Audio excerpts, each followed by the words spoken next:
आने वाला month traders के लिए बहुत इंपॉर्टेंट हो सकता है, क्योंकि आने वाले मंथ्स में चार्ट हमें कुछ इंपॉर्टेंट चीजें दिखा रहे हैं मार्केट में। जहां पर गोल्ड पे लोग सब लोग बुलिश हैं, वहां पे गोल्ड एक चार्ट पर वीकनेस शो कर रहा है, जो बहुत ही हिडन जोन्स हैं वहां पे। वहां से अचानक से एक मेजर सेलिंग आ सकती है। गोल्ड अपना बिहेवियर चेंज कर चुका है, एंड जो बिटकॉइन है वो एक पर खड़ा है। और जो जिस तरीके से पिछली बार गोल्ड ने अपना रिटर्न दिया था जिस इंस्ट्रूमेंट ने, उसी तरह बिटकॉइन इस साल रिटर्न देने वाला है आपको। एंड बिटकॉइन बहुत खा रहा है। एंड अदर हैंड गोल्ड का, चलिए मैं अब आपको चार्ट्स पे चल के दिखाता हूँ कि मैं क्या कहना चाह रहा हूँ और क्या इंपॉर्टेंट लेवल्स हैं, क्या मार्केट किस तरीके का बिहेव कर रहा है, कि आने वाले मंथ्स में कैसी अपॉर्चुनिटीज हमें मिल सकती है, क्या क्या हम शुरू कर। तो चलिए गोल्ड का एनालिसिस शुरू करते हैं। चार्ट मैंने आपके सामने स्क्रीन पे लगा दिया गोल्ड का। पहले गोल्ड का एनालिसिस करेंगे, फिर हम बिटकॉइन का एनालिसिस करेंगे। तो चलिए सबसे पहले जो हमें चार्ट पे दिख रहा है ना गोल्ड का, अब देखिए गोल्ड अभी 4584 पर है, ईएमए से नीचे है डेली टाइम फ्रेम पे, और काफ़ी बेरिश दिख रहा है मार्केट में। बट मैं आपको लॉन्ग टर्म का व्यू दिखाता हूँ। गोल्ड जो है ना अपने लोअर लोस में जा रहा है। अपना जो स्ट्रक्चर है गोल्ड ने चेंज कर चुका है, कि जैसे अगर मैं आपको दिखाऊँ मार्क करके, कि यहाँ पर गोल्ड ने जो है ना अपना पहले एक लो लगाया, ठीक है, फिर यहाँ पे उसका लो तोड़ दिया, ठीक है। अब गोल्ड उसका इस लो को भी तोड़ सकता है, ठीक है, बट उससे पहले गोल्ड को एक अच्छा रिट्रेसमेंट चाहिए, थोड़ा सा और ऊपर जाके गोल्ड यहाँ से रिट्रेस करे तो फिर वो अपना नया लो भी तोड़ देगा। तो ओवरऑल जो गोल्ड है ना मुझे बेरिश दिख रहा है आने वाले टाइम के लिए, क्योंकि ये डेली टाइम फ्रेम पे बेरिश है। इसका मतलब है कि इसका इम्पैक्ट आने वाले वीक्स और आने वाले मंथ्स में होने वाला है, ठीक है। तो अब मैं आपको दिखाता हूँ कि गोल्ड कर क्या रहा है। जब हम पूरा देखेंगे कि पिछले साल पूरा गोल्ड कभी भी उसने अपना लो को नहीं तोड़ा। यहाँ पर गोल्ड आया, जैसे यहाँ पे उसने एक रिट्रेसमेंट लिया था, जिसमें उसके बाद उसने सेकेंड टाइम इस जोन पर गोल्ड ने सपोर्ट लिया, ठीक है, उसके लो को नहीं तोड़ा, है ना। और अगर मार्केट में देखिए, अब रिट्रेसमेंट आना नॉर्मल होता है, बट रिट्रेसमेंट के बाद भी मार्केट जो है ना, मार्केट ने उसका लो तोड़ा, चेंज ऑफ कैरेक्टर दिखाया, या जो भी आप बोल सकते हैं। बट प्राइस एक्शन अब जो है ना पूरा बेरिश हो चुका। मार्केट के पास काफ़ी अच्छी लिक्विडिटी आ चुकी थी। मार्केट अगर ऊपर जाना होता तो वो मार्केट ऊपर निकल जाता। तो अब क्या है ना, गोल्ड एक चैनल में मूव कर रहा है। मैं आपको दिखाता हूँ चैनल बना के। गोल्ड इस चैनल में मूव करता हुआ जो है फॉल कर रहा है, धीरे धीरे फॉल कर रहा है। तो अब क्या है, गोल्ड जो है थोड़ा बेरिश हो चुका। गोल्ड बेरिश है, इसका मतलब है कि अगर डेली टाइम फ्रेम पे बेरिश है तो ये तो काफ़ी टाइम के लिए जो है बेरिश रहने वाला है। जो लोगों की एक्सपेक्टेशन थी कि पिछले साल की तरह कि गोल्ड इस बार भी वही रिटर्न देगा, तो इस बार वैसा होने वाला है नहीं, ठीक है। क्योंकि इस बार गोल्ड में जो है काफ़ी लोग अट्रैक्ट हो चुके हैं, एंड लोग सोच रहे हैं कि ये अपॉर्चुनिटी है, चलो बाय करते हैं। आप काफ़ी न्यूज़ में भी देख रहे होंगे कि स्टोर पे सोना अवेलेबल नहीं है एंड ऑल। बट जो चार्ट में हमें दिख रहा है वो चीज़ हम ट्रेडर इसलिए हैं, हम एनालिस्ट इसलिए हैं, क्योंकि जो चीज़ अभी हो नहीं रही उसको समझ के उसको पहले प्रेडिक्ट करना, यही इस चीज़ का गेम है। तो गोल्ड का मैंने आपको दिखाया कि ये लोअर लो के स्ट्रक्चर में एक चैनल को फॉलो करता हुआ जो है मार्केट जा रहा है, ठीक है। अब मैं आपको दिखाता हूँ वीकली टाइम फ्रेम पे। वीकली टाइम फ्रेम पे भी जो गोल्ड है वो अपने इस लो को क्रॉस करने के लिए रेडी है बिल्कुल। ईएमए पे जो स्कैल्प करते हैं, अगर वीकली टाइम फ्रेम पे देखें तो गोल्ड यहाँ से फॉल करने के लिए रेडी है। बट गोल्ड में भी शायद यहाँ पे लोगों को ट्रैप करके फिर इस जोन पर अपने मेजर सेलिंग एरिया पे जा करके फॉल करे। क्योंकि अगर मैं आपको दिखाऊं डेली टाइम फ्रेम पे, यहाँ पे गोल्ड को अगर फॉल करना होता पहले ही, तो यहाँ पे इसने एक बेरिश कैंडल बनाई थी, जैसे इतनी बड़ी रैली आई, उसके बाद यहाँ पे एक अच्छा रिट्रेसमेंट आया, उसके बाद गोल्ड को अगर फॉल करना होता इस कैंडल पे गोल्ड फॉल कर देता। क्योंकि ये काफ़ी अच्छी बेरिश कैंडल थी, गोल्ड को एटलीस्ट इस जोन तक तो आना था यहाँ से। बट गोल्ड ने यहाँ से यू टर्न लिया, एंड देखिए फिर वो अपने इस कैंडल का स्टॉप लॉस लेके फिर से फॉल के लिए जा रहा है। बट अगर गोल्ड को अपना लोअर लो तोड़ना है, अगर नया लो लगाना है, इस जोन को तोड़ना है, तो गोल्ड को अपने मेजर सेलिंग एरिया से जो है गिरना होगा, ठीक है। तो अब मैं आपको जो मैंने वीकली टाइम फ्रेम पे मैंने आपको जो चार्ट दिखाया था, जैसे अब हमें सब चीज़ बेरिश दिख रही है, तो अभी हमें थोड़ा सा अवेयर रहना होगा। एंड आप देखिए कि गोल्ड में जो ये रिट्रेसमेंट है ये आना कितना इंपॉर्टेंट था, बट उसके बाद गोल्ड का यहीं पे टाइम स्पेंड करना इंडिकेट कर रहा है कि गोल्ड जो है बेरिश होने वाला है। क्योंकि देखिए जब भी यहाँ पे आया गोल्ड ने ईएमए पे आया, अगर कोई 15 ईएमए के बेसिस पे वीकली बेसिस पे ट्रेल करता अपना स्टॉप लॉस, तो एक बार भी वो मार्केट से बाहर ना होता और पूरी रैली यहाँ तक तो एटलीस्ट कैप्चर करता उस रैली को, ठीक है।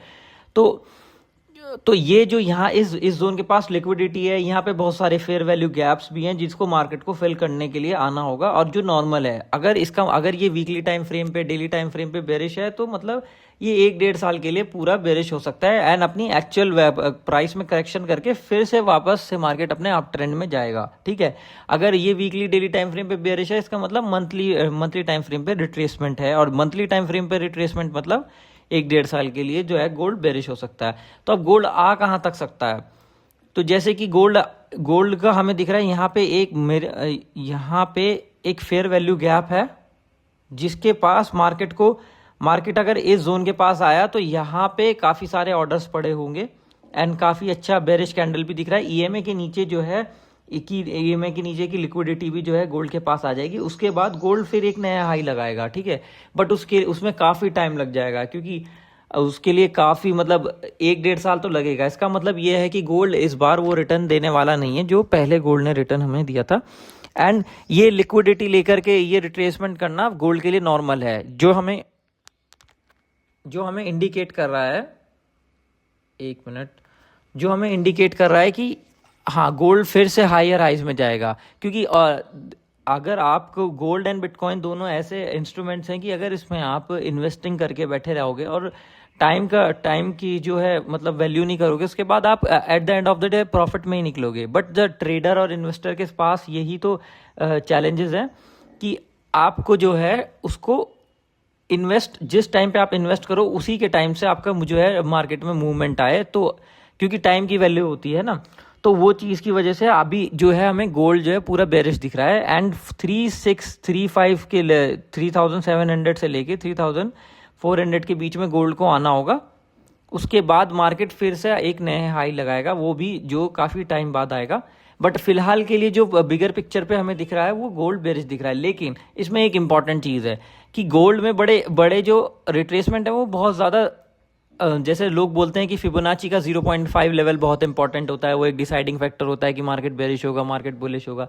बट इसमें एक इंपॉर्टेंट चीज़ है कि गोल्ड में जो भी चीज़ें आपको, जैसे जो भी रिट्रेसमेंट आता है वो 0.7 या 0.6 के लेवल से आता है, मतलब सबको फ्लैश आउट हो जाता है। जो भी, जैसे सपोज करो मैं आपको दिखाता हूँ डेली टाइम फ्रेम पे, तो उस चीज़ से आपको थोड़ा सा अवेयर रहना है। जैसे गोल्ड में यहाँ पे एक फॉल आया अपने मेजर सेलिंग एरिया से, अब गोल्ड को लोअर लो में जाना था, तो जो लोग गोल्ड के लिए बेरिश थे वो बैठे थे, सोच रहे थे कि अब हम दोबारा से रिट्रेसमेंट आने के बाद जो है गोल्ड को सेल करेंगे, ठीक है। तो गोल्ड को सेल करने के लिए ये परफेक्ट कैंडल बन गई थी, ये काफ़ी बेरिश कैंडल थी, जिससे कि ईएमए के नीचे आ चुका था गोल्ड, ठीक है। ये तो अब गोल्ड को यहाँ से कंटिन्यूएशन में जाना था, एक कैंडल यहाँ लानी थी, बट सीधा उसका स्टॉप लॉस ले गई। तो धीरे धीरे ईएमए पे ट्रेवल करते करते जब अपने मेजर सेलिंग एरिया के पास गई, फिर वहाँ से गोल्ड ने 4-5 कैंडल में 1000-1500 पॉइंट्स का, जिसका मतलब है कि 10-15 हज़ार पिप्स का जो है फॉल एकदम ही मार्केट ने 4-5 दिन के अंदर दे दिया। बट उससे पहले मार्केट ने यहाँ पे लिक्विडिटी ली ईएमए के पास, जो इसको सोच के बुलिश सोच रहा होगा उसकी लिक्विडिटी फिर यहाँ पे ली, जिसने बेरिश सोचा होगा उसकी लिक्विडिटी मार्केट ने यहाँ पे ली। तो अब क्या है, रिट्रेसमेंट देखो, जैसे ये लो था, ठीक है, ये एक मार्केट ने एक लो लगाया, उसके बाद इसका रिट्रेसमेंट देखो आप किस जोन से आया, इसका रिट्रेसमेंट आया 0.7 के लेवल से, ठीक है। एंड जो लोग 0.5 के टाइम पे बैठे होंगे, जो लोग फोमे में आ गए होंगे कि यार मार्केट में इतना बड़ा फॉल आया था, यहाँ पे चलो एक रिट्रेसमेंट के बाद फिर से मार्केट में एक सेल करेंगे, यहाँ पे कहीं पोजीशन बनाएंगे, तो वो ट्रैप हुए, ठीक है। इस तरह ट्रैप होते होते होते जब सब फ्लश आउट हो चुके हैं यहाँ से मार्केट से, उसके बाद देखो कितना अच्छा प्यारा फॉल आया, 0.7 के लेवल से फॉल आया पहले। अब जो मार्केट लो लगाया है, उसके बाद जो मार्केट ने नया लो लगाया, उसमें आप देखिए कि मार्केट ने ये लेवल लिया, तो फिर मार्केट में अभी 0.6 के 0.5 के लेवल से तो ऊपर ही चला गया।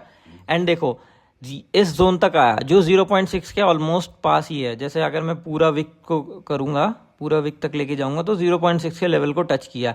तो अभी भी हम श्योर नहीं है कि मार्केट में जो है फॉल आ सकता है, क्योंकि मेजर सेलिंग एरिया को अभी मार्केट ने टच नहीं किया। जो मेरा ओपिनियन है, मैं जो भी है अपनी पोजीशंस अगर बेरिश होने के लिए बनाऊंगा मार्केट में, तो मैं इस जोन के आसपास मार्केट को कहीं यहाँ पे सपोर्ट लेके, कि जैसे मार्केट यहाँ कहीं पे या तो सपोर्ट बना के एक बार इस जोन पे फिर से यहाँ पे जाए और यहाँ से जब फॉल करे ना मार्केट, तो वो अपने नया फिर वो एक नया जो लो है वो लगाएगा, जिसमें मार्केट फिर से हमें 1000-1500 पॉइंट्स का, जिसका मतलब इंटू 10 अगर आप उससे मल्टीप्लाई करोगे तो पिप्स निकलेंगी। ठीक है, तो गोल्ड का आपको बस इसी चीज़ से अवेयर रहना है कि गोल्ड में एटलीस्ट भी जो रिट्रेसमेंट आए, चाहे छोटे टाइम फ्रेम पे आए चाहे बड़े टाइम फ्रेम पे, जब आप स्कैल्पिंग कर रहे हो या जो ट्रेड ले रहे हो या बड़े टाइम पे अपना पोर्टफोलियो बना रहे हो, तो आपको ध्यान रखना है कि गोल्ड का जो जैसे हमारा व्यू है डाउन ट्रेंड का, तो अगर हमने वो रैली मिस कर दी उसके बाद जो अब हम रिट्रेसमेंट का वेट कर रहे हैं वो एटलीस्ट 0.7 या 0.6 के लेवल से आना चाहिए। ठीक है, तो ये तो हो गया हमारा गोल्ड का एनालिसिस।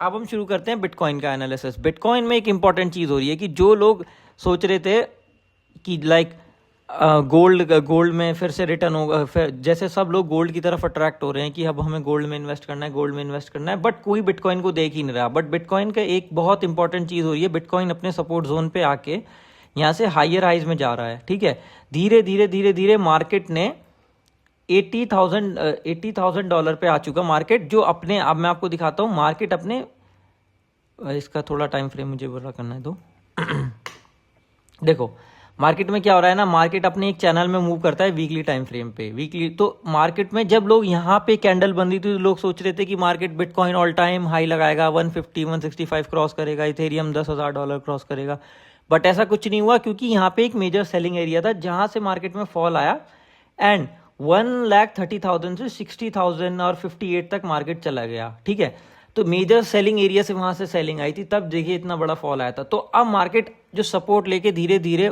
ऊपर जा रहा है ना, तो मार्केट में ये एक अपॉर्चुनिटी है, बिटकॉइन इस टाइम पे परफेक्ट है बाय करने के लिए। ठीक है, यहाँ पे एक तो मेजर चैनल का सपोर्ट जोन है, जो मेजर सपोर्ट जोन है जिससे जो पावर रखता है मार्केट को इस लेवल तक लेके जाने के लिए। ठीक है, इस लेवल तक पुश कर सकता है मार्केट को। एंड यहाँ पे एक पैटर्न, एक बुलिश पैटर्न भी बन रहा है, डबल बॉटम। ठीक है, तो ये हमें दो सिग्नल इंडिकेट कर रहे हैं कि यहाँ पे एक तो सपोर्ट जोन फॉर्म हुआ, ठीक है, बुलिश कैंडल बनी, ठीक है, उसके बाद यहाँ पे बहुत सारे बायर्स एक्यूमुलेट हुए एंड यहाँ से मार्केट जो है ना धीरे धीरे ऊपर की तरफ चढ़ रहा है। ठीक है, तो ये बिटकॉइन का बेस्ट टाइम है बाय करने का। एंड जो रिटर्न हमें गोल्ड ने पिछले साल दिए थे, इस बार वो रिटर्न हमें बिटकॉइन दे सकता है। ठीक है, तो बिटकॉइन जो है अपना अभी 80,000 पर है, वो बहुत ही जल्दी आने वाले महीनों में, आने वाले वीक्स में जो है 133 जो है क्रॉस कर देगा।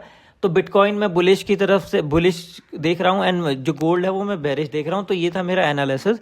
एंड अभी आपको पोजीशंस बनानी है अगर बिटकॉइन में, तो बिटकॉइन में आप पोजीशंस जैसे यहाँ पे अभी आया एक फाइनल रिट्रेसमेंट मार्केट का आएगा जो 73,000 या 72,000 के पास आएगा, तो आपको बस वहाँ पर मार्केट में बाय करना है। ठीक है, अपनी पोजीशन का, अपने पोर्टफोलियो का 10-10% बार बार उसमें एक्यूमुलेट करना है इसी जोन के आसपास, क्योंकि यहाँ से मार्केट निकल जाएगा तो फिर मार्केट थोड़ा चॉपी होकर ऊपर जाएगा, जिसमें बार बार स्टॉप लॉसेस हिट होंगे या मार्केट थोड़ा डराएगा। तो यहाँ इस जोन के पास अगर आपकी कहीं पोजीशन बनेगी तो आपका स्टॉप लॉसेस दूर दूर तक टच नहीं होगा एंड आप पूरा जो रैली है उसको कैप्चर कर सकते हो। एंड तो यही मेरा एनालिसिस था आज का।